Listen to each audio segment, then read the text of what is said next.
Welcome to Truth Bomb Tuesday.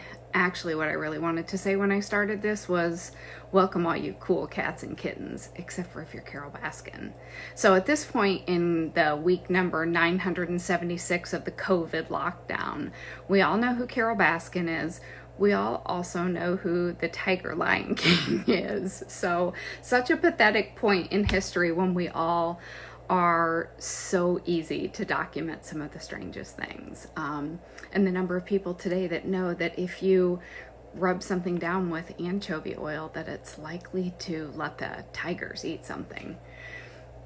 Regardless, this week I want to talk about critical thinking, because critical thinking is in. It is a thing that we all need to do. The longer we have stayed in this current lockdown, the harder it has become for some people to actually recognize the importance of critical thinking. We have gone from a range of, oh, this is COVID, to, oh my gosh, I must be dying, to, do you think I have 976 different illnesses that I've now found online? When the reality is, stop. I want you to stop Google MDing what you think could be wrong with you and become active.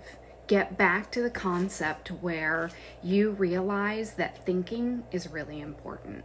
And it's very interesting to me, as I spoke to a couple people yesterday when I was in one of the hospitals, that told me what they see on TV, what they hear from others, is so vastly different than what they know to be reality. So I think it's really important that we understand that despite how many weeks we've been actively watching what's going on with this COVID virus, none of our intellect has changed. We're all still completely capable of thinking on our own, no different than we were weeks ago.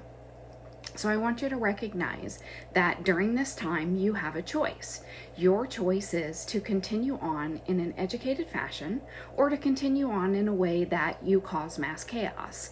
None of us is looking for mass chaos. The anxiety that people are feeling is being driven by multiple things. Number one, the fear of the unknown. We talk about this week after week after week.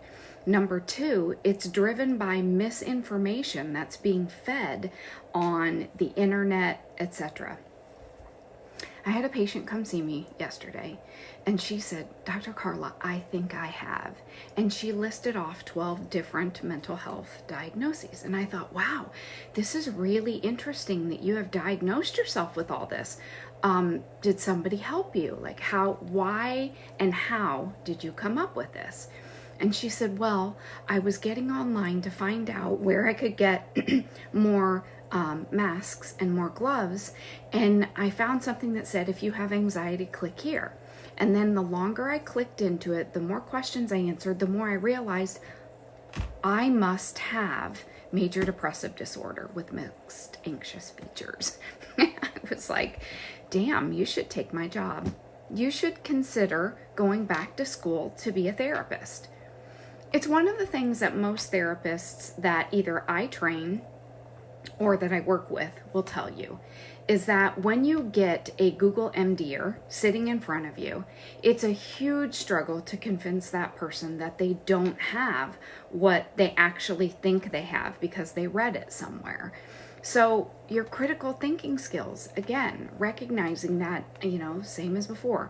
No, we aren't running out of toilet paper. There's still mass amounts of toilet paper everywhere. But yet if you go into any Jewel in the north part of Chicago, it's still completely empty. Even though we know it has nothing to do with the virus. We know that people have been allowed to go out. And so in this critical thinking process, I was talking to a person yesterday who also said, well, it's okay if I just go ahead. If I don't need it, I can return it. So what you're saying is you held the toilet paper from other people and you hoarded it until the virus was over, and then you wanted your money back. I think that's a shameful thought process. So my point as we're talking about all of this is recognizing that the individuals who are faring the best in this are the people that are remembering gratitude, the things that brought them here. They are remembering the importance of family. They're remembering the importance of friends. But that doesn't mean that they're congregating with them. It doesn't mean that they are spending all of their time meeting up in some kind of warehouse to hang out with 60 friends where nobody will find them. These are the people that are thankful for life. They're thankful for their lives. They're thankful for the lives of their parents, their grandparents, the people who they're saving by simply staying home. It's critically important for you to be able to understand that through this COVID virus, we may lost a lot of things. We may have lost our ability to work. We may have lost our ability to actually visit with our friends face to face. We may have actually lost money. We may have lost health in some situations. But what we haven't lost is our intelligence. If I tell you to do anything today, what I would encourage you to do is go ahead and go on out and reach out to a friend, reach out to a widow, reach out to a grandparent, reach out to somebody who is alone. Because at the end of the day, the thing that is the most important is for you to keep a level head and recognize that we are going to get through this. We're going to get through it together. And no matter what we do, COVID has an end date. It will end at some point. And our amazing scientists, our amazing medical professionals will find a way to treat those cases that are present down the road. That is what we know. What we know is we have one of the most incredible medical environments, just the knowledge that we have across the board. The United States is second to none in our ability to be able to treat others. They're going to get there.